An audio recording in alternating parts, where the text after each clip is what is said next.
Good morning to everyone. I am Priti Singh, wishing you a very happy new year. We all know that today is New Year, so I hope New Year proves very lucky for you. May your all wishes come true within this year. Firstly, I'd like to thanks to my teacher because he is giving me to a opportunity to execute this project in the form of a digital presentation. My presentation is about of yoga. So first of all, I want to describe about yoga. Means what is yoga?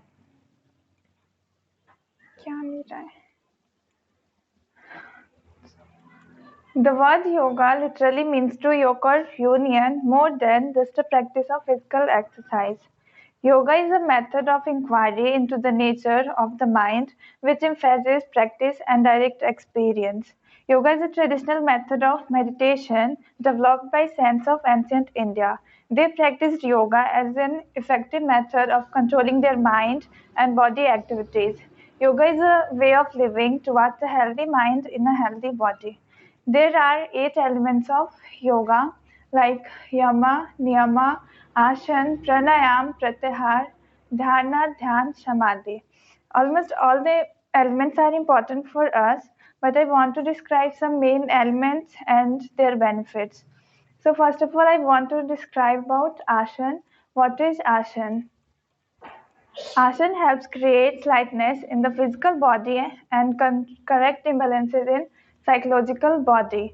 And asana is a posture. There are innumerable postures your body can take, but among these certain postures have been identified as yoga asana.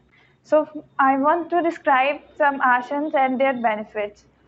So the first asana name is Padmasana, means lotus pose yoga, and their benefits is opens up the hips, calm the brain, keep the spine straight, stretches the ankles and knees.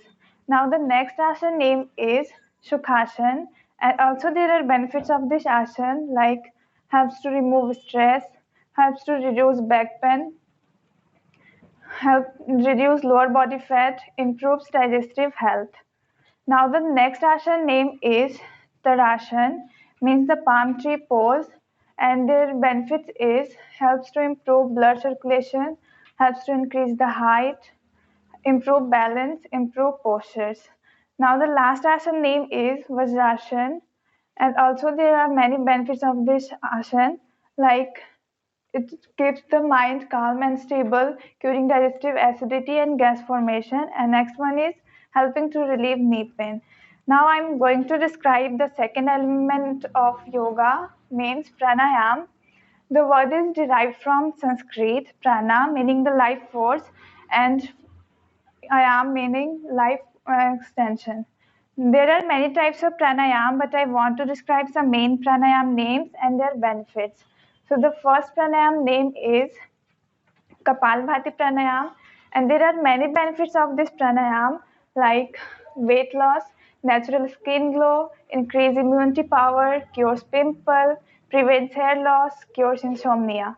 Now the next pranayam name is Anulom Vilom, and there are many benefits of this pranayam like it cures mental problems like depression, stress, anxiety, tension, and etc. It improves the working of lungs. This is the best breathing technique for boosting your memory. So now the next pranayam name is Bhastrika pranayam, and there are many benefits of this pranayam like favorable effect on the respiratory and digestive system. It drains excess phlegm from the lungs. It gives energies in our body and mind. It cures obesity. It cures arthritis. Now, finally, I want to describe the last element of yoga, means meditation. Meditation is an experience of relaxing the body, quieting the mind, and awakening the spirit. Finally, I want to describe the benefits of yoga. So first one is stress relief. In these days, we all know that stress is the main causes of all the disease. So when we do yoga, then we relieve from stress. The second one is help you focus. When we do yoga, then we focus in our daily activities or any work. Now the next one is boost your immunity system. In these days, we all know about coronavirus, and almost all the doctors said only one thing, that boost your immune system. So yoga help you to boost your immune system. Next one is gives you inner strength, inner peace, all round fitness, gives increase your blood flow, protects your spine, weight loss. In these days, almost all the people eat fast food, and because of that, they increase their weight. So yoga helps you to lose your weight. Now the next one is reduce obesity, provides relaxation. When we do yoga or meditation, then we feel so calm in our body and feel so relaxed. Now the next one is spiritual development, and last one is increase flexibility. That's all. Thank you.